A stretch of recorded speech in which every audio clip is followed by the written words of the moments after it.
Shalom, I'm Cantor David Proser of Kempsville Conservative Synagogue, Kehillat Beth Hamidrash, and you're about to watch the video for the Torah readings this coming weekend, the first 2 days of Succot.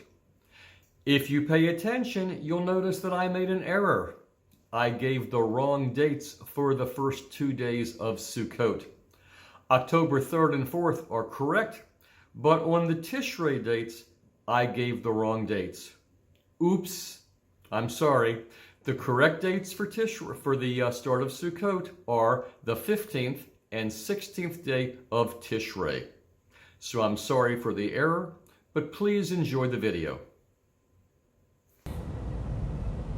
Shalom, I'm Cantor David Proser from Kempsville Conservative Synagogue, Kehillat Beth Hamidrash in Virginia Beach, Virginia. And this is Torah portion commentary for the weekend of October 3rd and 4th, 2020, corresponding to the 10th and 11th day of Tishrei, 5781. This weekend, Shabbat is also the first day of Succot.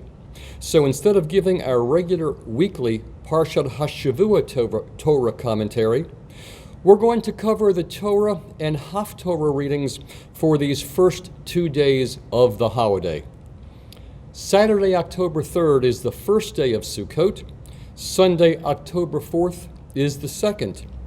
Both days are Yom Tov, and both days share the same Torah reading and the same Maftir readings. The Torah reading is from the book of Leviticus, Vayikra, verses 22-26 to 23:44.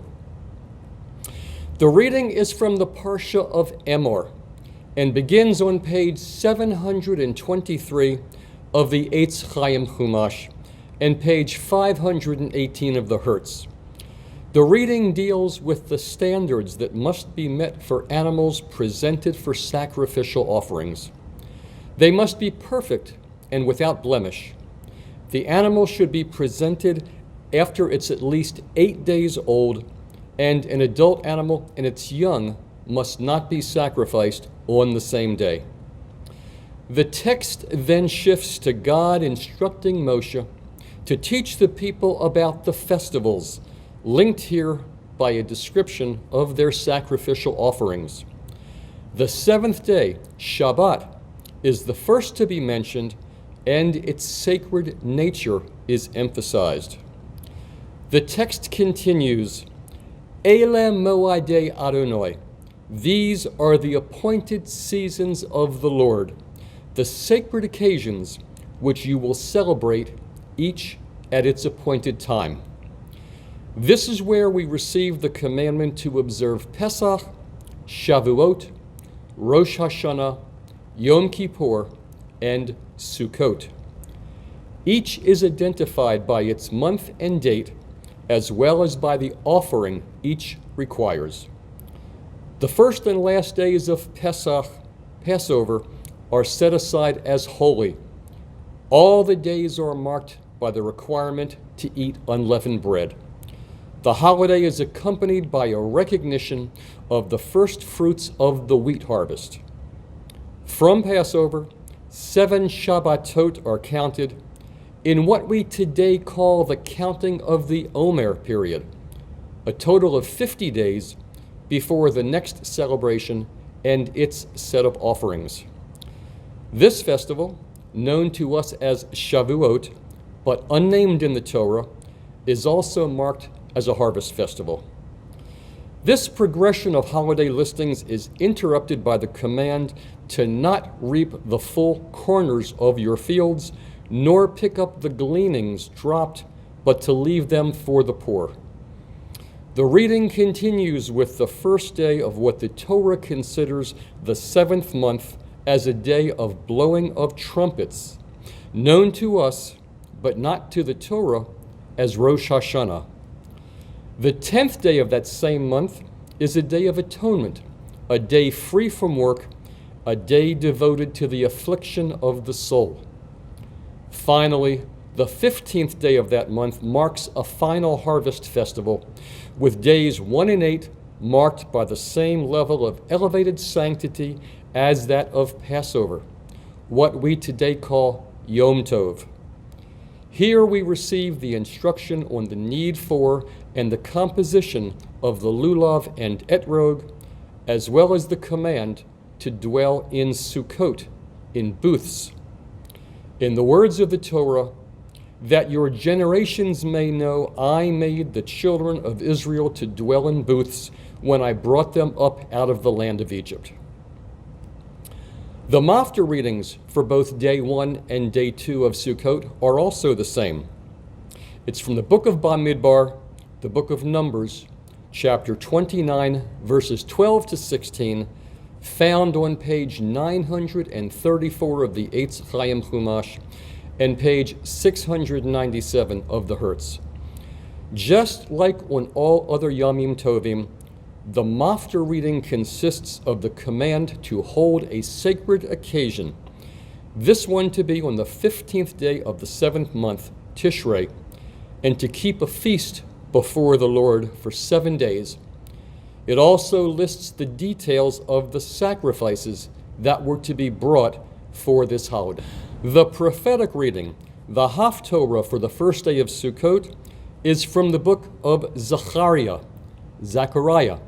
chapter 14, verses 1 to 21, beginning on page 1252 of the Eitz Chaim Chumash and page 972 of the Hertz. This Haftorah begins with the siege of Jerusalem by all the nations, and it ends with their survivors being invited to Jerusalem for a second convocation and worship at the Feast of Sukkot. The elevation of the Lord as King over all the earth is clearly of major concern to the prophet, as is the centrality of the house of the Lord for all nations. In that day there shall be one Lord with one name. This line is familiar to us as the last line of the Olenu prayer. V'hoya Adonai lamelech al kol ha'aretz, bayom hahu yihiyeh Adonai echad, u'shemo echad. The prophet also focuses on the life-saving nature of water. He speaks to all when he promises God's heavenly bounty of rain to all those who will worship the Lord in Jerusalem on the Feast of Sukkot. This Haftorah shows the connection between the festival of Sukkot and rituals for rain. The Haftorah reading for the second day of Sukkot is from the book of 1 Kings, chapter 8, verses 2 to 21, beginning on page 1256 of the Eitz Chaim and page 977 of the Hertz. The events described in this Haftorah represent a transformation of sacred life in ancient Israel, moving the ancient holy objects from the Mishkan, the temporary sanctuary of the wilderness wandering period, to the permanent shrine in Jerusalem, formally closes the period of wandering and inaugurates the use of the grand temple built by King Solomon. In blessing the new temple, King Solomon refers to the cloud in and over the sanctuary in the wilderness that indicated God's continual protecting presence when he declares, "The Lord has chosen to abide in a thick cloud. I have now built for you a stately house, a place where you may dwell forever." According to Isaiah, God's presence in the shrine overarches the city as a sukkah, providing shade and shelter for all. Thus we have the connection to the holiday of Sukkot. Shabbat Shalom and Chag Sameach, good Shabbos and good Yom Tov.